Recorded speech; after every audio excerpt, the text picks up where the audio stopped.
Hi folks, I'm here with my good buddy Lou, and I'm going to talk about, well, triage first. When I was a paramedic and a firefighter, we used a concept called triage, and we practiced an art form, and we practiced this all the time.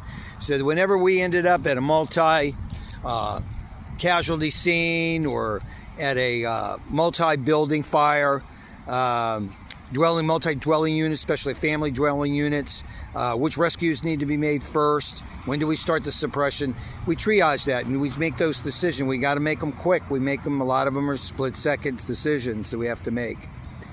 And so that's in a real emergency. How much news and all the things that you see on the internet that look like they're emergencies are really emergencies. You know, they deliberately are trying to keep our cortisol just pumped up as much as they can. So we can avoid that, and we can practice.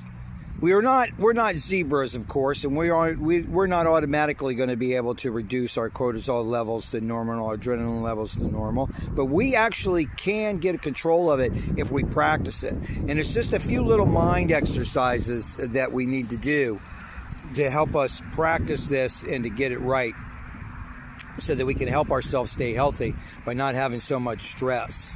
And we can do that with a technique that's called the 48-hour guideline and the 90-day rule. And I'm going to talk about that more later on. And it's a great tool that you can pull from your toolbox on how to manage the amount of information that you're bringing in. Now, you wouldn't let anybody just throw trash in your house, right?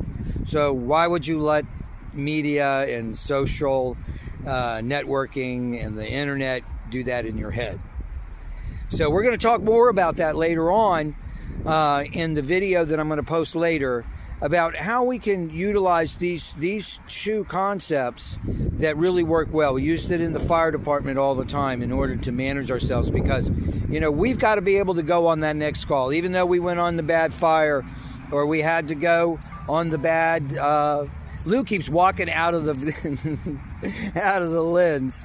She gets bored with me.